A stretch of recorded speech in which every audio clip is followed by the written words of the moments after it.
Welcome back for our top 4 coverage here in the Hartford Convention Center. The 2017 Hartford Regionals, our Masters Division, it's been ramping up. We're in our final 4. We're actually down to 3 players. 2 of them we're going to break out here. Joe Brown, Gabby Schneider, Jancario Samayoa from Virginia, and Alberto Lara from the West Coast. This is going to be fun.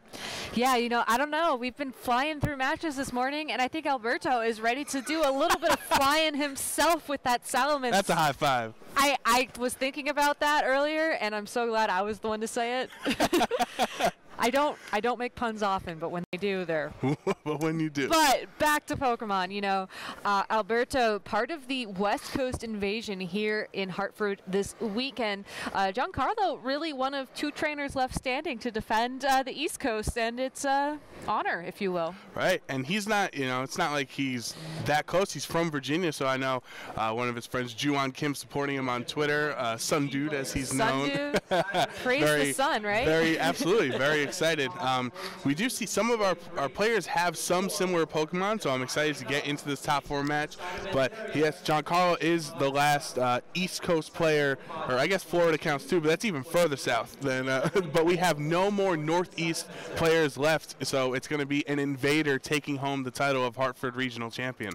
Yeah, and you know, whoever wins in Brady versus this game could determine if we could potentially have a title defense as well next weekend at the Florida Regional Championships. So right. I know we've been dropping this periodically throughout the stream, but Critical Hit GG will be streaming the Daytona Regional Championships next week. And if you're at home and you want to play, there is still time to register. So please check out the Pokemon.com event locator.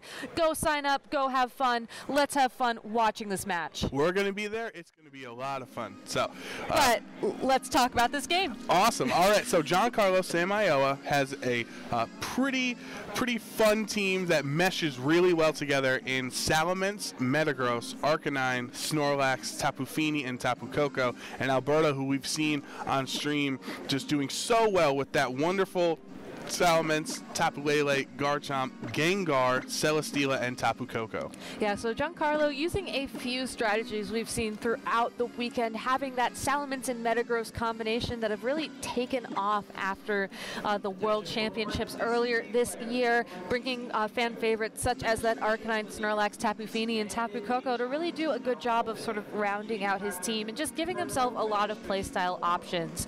In Alberto's case, you know, we've seen him play throughout the weekend. He's been on stream a couple of times, really bringing sort of the same thing, very standard-ish Pokemon, maybe minus that Gengar, but putting his own spin on things. You know, we've seen the Fly MZ Salamence. We've talked to him about it personally on stream. There's that Gengar, who really is a very fun Pokemon to play with that Cursed Body ability, potentially locking your opponent out of their moves. So a really interesting matchup. I think the game 1 is going to be played a little bit safe, but I really want to see how these trainers sort of adjust and show the creativity behind their teams. I think Jancario has to view Alberto's Gengar as the biggest threat because it can handle so many of Jancario's Pokemon.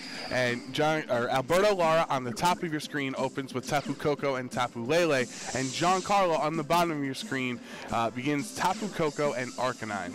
So we know a little bit about this Tapu Lele and Tapu Koko from previous games we've seen Alberto on stream. His Tapu Koko more of a defensive build using Skydrop to give the Tapu Lele or whatever that Tapu Koko's partner is more of an opportunity to attack. On Jancario's side of the field, it looks like a pretty standard Tapu Koko Arcanine lead. I think it's kind of a given that these two are just a really great, you know, combination for a lead. Their types work together very well. Tapu Koko very strong. Arcanine can be played defensively using moves such as Helping Hand to boost Tapu Koko's attacks.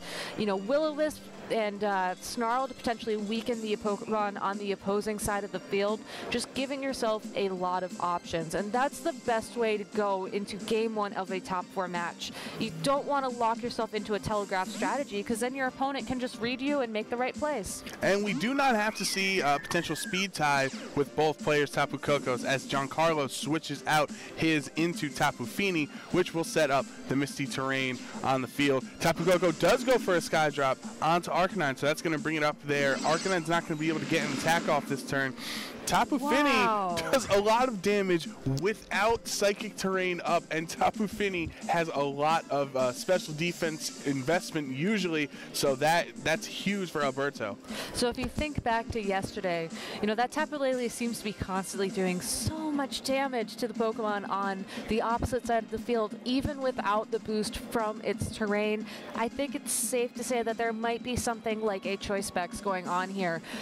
So good information for Giancarlo, but that Tapu Fini might not even get another chance to attack depending on, you know, the speeds of this Tapu Lele versus the Tapu Fini. It's going to be up to Arcanine to sort of try and gain Giancarlo back some momentum now that it's finally back on the ground. Tapu Koko finally releasing Arcanine. Skydrop doesn't do a lot of damage, but of course that's not its focus. It's trying to stop Arcanine from attacking. Tapu Fini does go down this turn, so 2 Psychics is enough to knock it out, and a Snarl from Arcanine will lower both of Tapu Koko and Tapu Lele's special attacks, which hurts them obviously as special attackers. So Giancarlo is going to have to bring in a new partner for Arcanine to try to deal with these Tapus. Interestingly enough, you know, I think the Tapu Koko that Giancarlo brings in here is going to be important, but that Arcanine is holding leftovers. That's not something you see at all really on Arcanine. It's usually holding occasionally a Z Crystal, usually one of those pinch berries. So could be an indication that this Arcanine is built to stick around on the field long enough to use Snarl to successfully weaken the attacking power of Pokemon such as Tapu Koko and Tapu Lele. I don't think one special attack drop from the Tapu Lele is going to make much of a difference, especially since Tapu Koko isn't known to be one of the most bulky Pokemon out there. And Alberto can still buy himself time with another Skydrop. So Giancarlo really left in a very defensive opinion. Something like a Z move might be enough to get him out of that, though. And Giancarlo is actually going to go for the Electrium Z with his Tapu Koko, the Gigavolt Havoc. So this is a more offensive Tapu Koko, where Alberto's is definitely more supportive. This is going to do a lot of damage with Electric Terrain up into Tapu Lele. It will be enough for a knockout, yes. Yeah. Given how offensive Tapu Lele was with the potential choice specs, I think it's safe to say Z move with terrain. Yeah. And Skydrop, one Koko to another, going to go hang out in the sky for a turn. Will-O-Wisp has nothing to target on Alberto's side of the field, so that does fail for Giancarlo. Depending on what happens this turn, we might have just seen a speed tie play out between both of those Tapu Koko. If Giancarlo's Tapu Koko has, you know, a timid nature plus max speed, and Alberto's Tapu Koko timid nature plus max speed, which is usually what you see on Skydrop Assault Vest variants, that could have just been a very unfortunate turn for Alberto. Giancarlo getting that Z move out before Alberto was able to take it to the sky, and Tapu Koko on Alberto's side of the field does go first, so that was a speed tie we just saw play out. Well, welcome back, Kokos. Thank you for coming back to the battlefield. Salamence uses Dragon Dance, which will increase its attack and speed by 1 stage. It was not intimidated by the Arcanine, so that is a +1. Oh. But a great call from Giancarlo, burning Salamence with the Will-O-Wisp. It does connect, so that Dragon Dance is essentially neutered because Salamance's attack stat has been halved. Giancarlo making a great comeback with the combination of the Z move and that burn onto the Salamence, and that's the kind of momentum that he needs to start gaining and persisting to keep winning this game.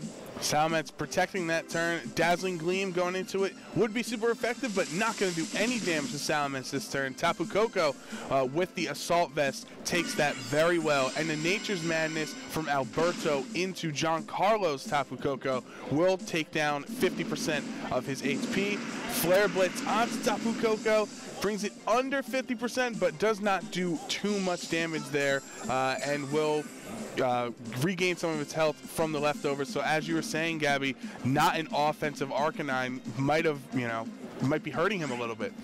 It's really hard to say at this point. I think Alberto did the right thing there, going for the Nature's Madness instead of another Skydrop, essentially trying to put Tapu Koko in knockout range from something from that Salamence. We'll have to see what attack it is. Looks like that Tapu Koko going to be leaving the field at least for a little bit. Celesteela coming in that place, who is definitely afraid of Tapu Koko, but Tapu Koko won't be around for long because Earthquake is going to be a knockout. Super effective on both of Giancarlo's Pokemon. Doesn't even bring Arcanine to under half HP, but Celesteela, a great switch for him because Celesteela is a flying type, not going to hit by the ground type Earthquake. Flare Blitz does exactly 50% to Celesteela. So if Arcanine can stick around for another turn and successfully get off a Flare Blitz, it could get the knockout, but I don't know if Alberto's going to let that happen.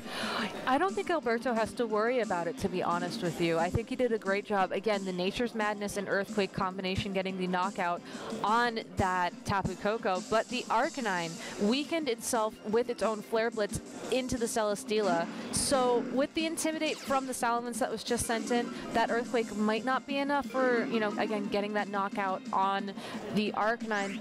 But had it been another Pokemon, say something without Intimidate, that could have been a very interesting damage roll to see play out. So Alberto just playing it very safe, trying to position himself accordingly. Now that the Tapu Koko is in the back and we know Giancarlo's last two Pokemon, I'm not sure how effective it'll be. We've only seen it use, Nature's Madness and Skydrop in this game. It probably has some sort of electric type move and maybe a fairy type move, but really, given the fact that it's so defensively built, might not be able to knock out the Salamence before it knocks out that Tapu Koko because it has already been weakened. So Alberto has to take a moment and think how he wants to move forwards. I think Giancarlo playing defensive this turn might actually be the best offensive play for him, if that makes any sense. Arcanine and Celesteela are going to protect this turn, and Alberto is going to reach for the skies, soaring up with Salamence, bringing out Supersonic Sky Strike. This is completely off topic, but I think Supersonic Sky Strike is one of my favorite Z-move animations. Just seeing the trainer punch the sky as Salamence jumps into the air, targeting the opposing Salamence. And I don't know how much damage this is going to do. It has been burned, it has been intimidated, but it is enough to drop it down to 50% of its health. That is going to, unfortunately, Alberto doesn't have two Supersonic Sky Strikes to do it again next turn, but he is in a spot where Salamence on Giancarlo's end has not been burned. It could potentially be a special attacking version of it, which is more common, where Salamence for Alberto is a physical and intimidated and burned. So Giancarlo just waiting it out here can still be in a good spot if his Salamence can stick around and knock out Alberto's. I don't know if you caught that, but Giancarlo's Salamence actually went for a bulldoze there. So Giancarlo predicting the Tapu Koko to return to the field, potentially in the place of that Salamence, even though it's been burned, maybe Alberto trying to lose that Intimidate. At this point, I don't think Alberto should try and do that, because I think the damage he would take making that switch would outweigh losing the Intimidate in terms of the current damage potential for that Pokemon on the field. Really, Alberto's best option here is to just keep slowly chipping away at the health of these Pokemon. And fly and dodging attacks is one way to do that. So that's one way when you're battling the Elite Four and you want to avoid taking damage. We're also doing that in a competitive VGC tournament. You fly up to avoid the attack. Heavy Slam, not enough for a knockout on Salamence. So stay around. Arcanine does recover HP, but not getting the knockout. Giancarlo really wishes Salamence went down. Giancarlo didn't even target the Celesteela that turn. Giancarlo double targeted that Salamence with the fly. So that was a huge gamble on his part, and Alberto just making a very safe play and removing the Salamence from the field, and now he can stall for even more time to give himself for this chip damage with a Protect. So Celesteela does protect, but Salamence comes down with the fly through the burn and Intimidate, does successfully secure the knockout on Giancarlo Salamence, and Arcanine's Flare Blitz goes into Celesteela. This time around actually does target into a Protect, where last turn would have been a better option for Giancarlo. Yeah, it is now a 3 Pokemon on 1. If Giancarlo was the one with the Celesteela on the field, and maybe if that Arcanine was weakened a little bit, we'd be having a bit of a different conversation right now. But I think it's very smart. I see that we just saw the forfeit dialogue pop up. I think it's a very smart idea for Giancarlo to forfeit here. He had a very unfortunate set of turns for the past couple turns. He tried to make reads that just didn't end up playing out, and I think that's sort of could be an indication of skill level here. You know, Alberto, very experienced with Top Cut. He's made Worlds. He's won Regionals. He knows that in Game 1, sometimes it's better to just play safe than to try and make those big reads, and this is exactly why. You can be, you know, very punished if you attack into a Pokemon that flies off the field. Normally that would be a protect, but not in this game.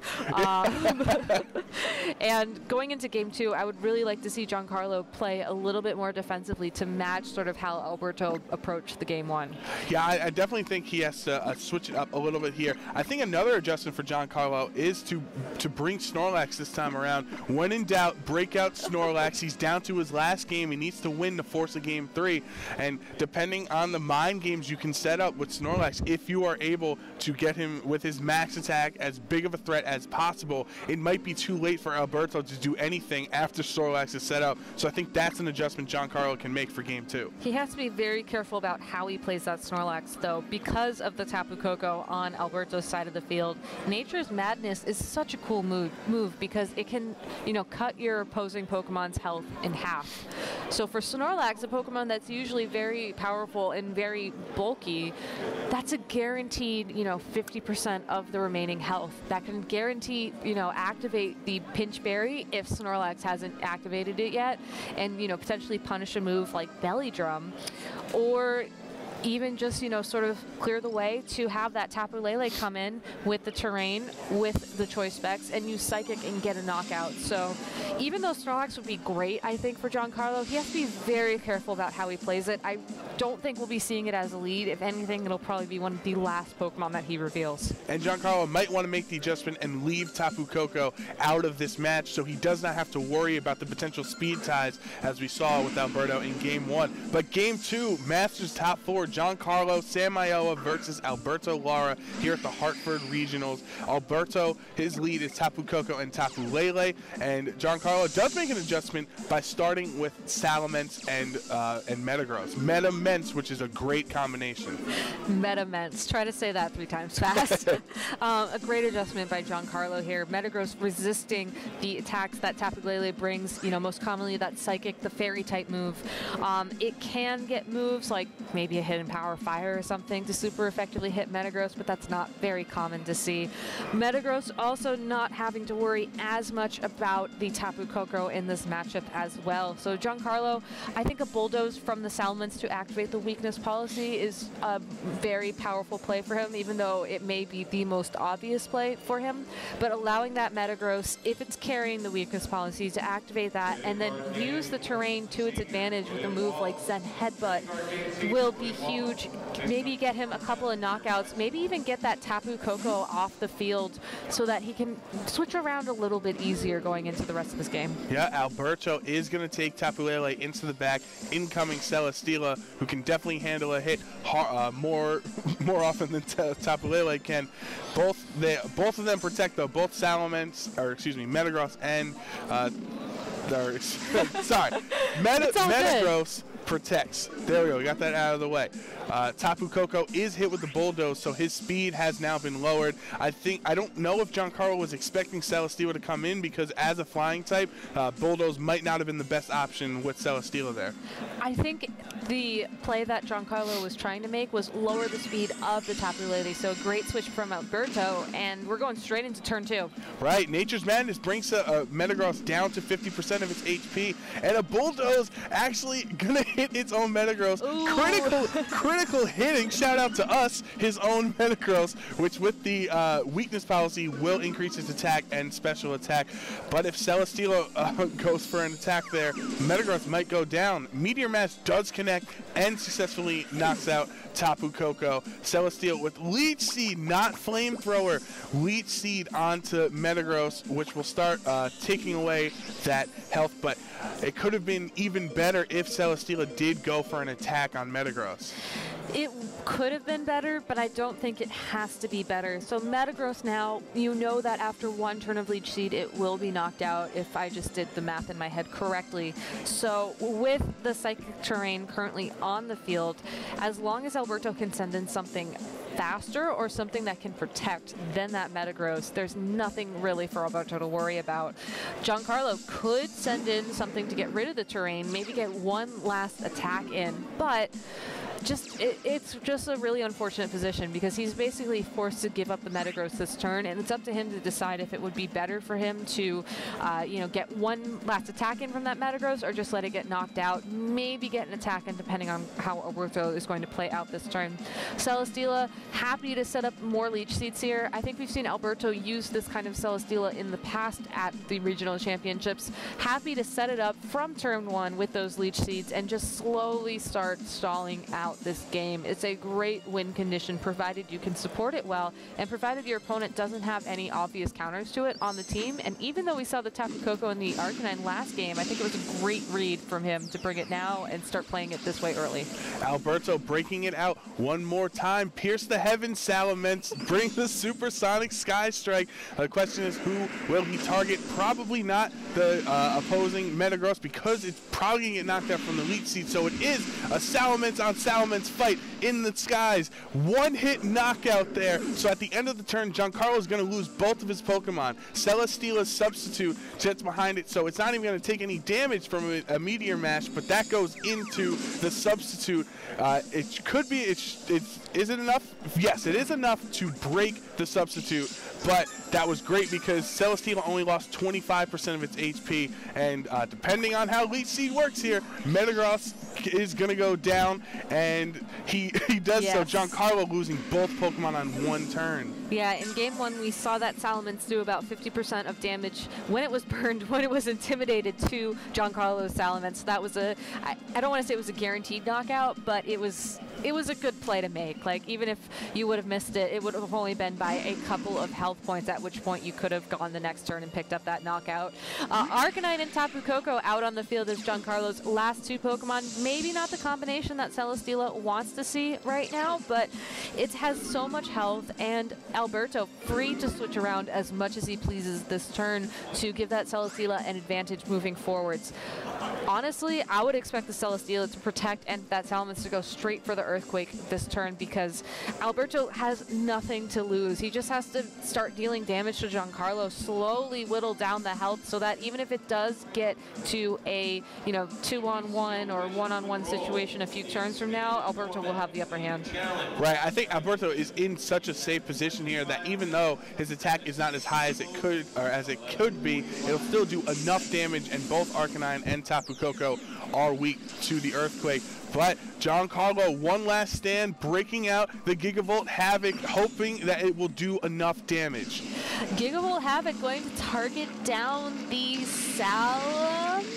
Wait for I'm it. trying to say it slow enough so that way, it'll be confirmed. But yeah, the Salamence there was definitely the bigger threat. Celesteela with a Thunderbolt and a Flare Blitz is easy enough to manage, and there's the Flare Blitz from that Arcanine right now.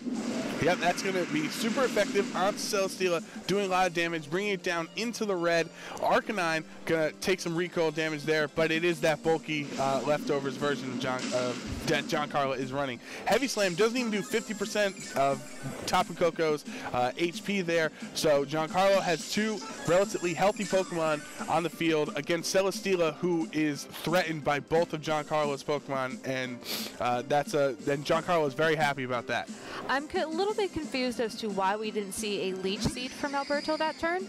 I don't think we've seen this damage calculation play out yet, but it's possible that Tapu Lele needed that little bit of chip damage from the Heavy Slam onto the Tapu Koko to get the knockout here, at which point we could potentially see Tapu Lele versus Arcanine. Now, Tapu Lele, with the advantage of the terrain, boosting those Psychic-type attacks, could deal enough damage to that Arcanine to knock it out, but that's assuming that Giancarlo will target down that Celesteela for the KO. I think that protect from him here is very smart to see what Alberto's going to do. Tapu Koko's protect. Tapu Lele does not bait, doesn't bait for it. Psychic Terrain boosted, Choice Specs boosted. one-handed psychic. Alberto called it. That was a great call, knocking out Arcanine before Arcanine could get rid of Celesteela, and now Alberto is up 2-1.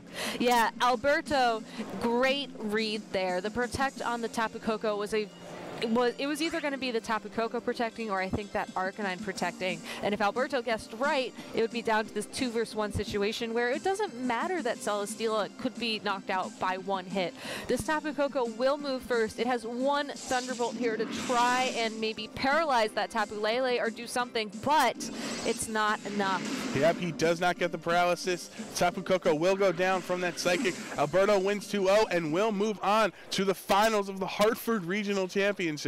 Such an exciting match. You know, very well played by Jancario. I think it was a very fun team to watch play out. That Metagross Salamence combination, I think, is one of my most favorite combinations of Pokemon present right now in the metagame. There's just so much you can do with the Bulldoze, with the Weakness Policy, with the Zen Headbutt, the Meteor Mash. But Alberto showing why he's made it to the finals so many times at the Regional Championships. Just a very solid, very consistent player, making the reads when he has to make the reads. And even though he's staring down two very scary Pokemon with a Celesteela and a Tapu Lele, just able to get that win to bring him to the finals. Yeah, that was so much fun. I have enjoyed thoroughly watching Salamence throughout these last 2 days. I would like to motion that we call the combination of Celesteela and Salamence Space Jam, because Celesteela is a star, all right, and Salamence is flying like an eagle, like in Space Jam, the song. So that's our core. All right, cool. I'll allow it. So we will see Space Jam back in the finals. We have our finals, Alberto Lara versus Brady Smith. Both players, the two top players here are going to come down, and we will have one winner. That will be the champion of the 2017 Hartford Regional. So we'll be right back here on Critical Hit. Stay tuned.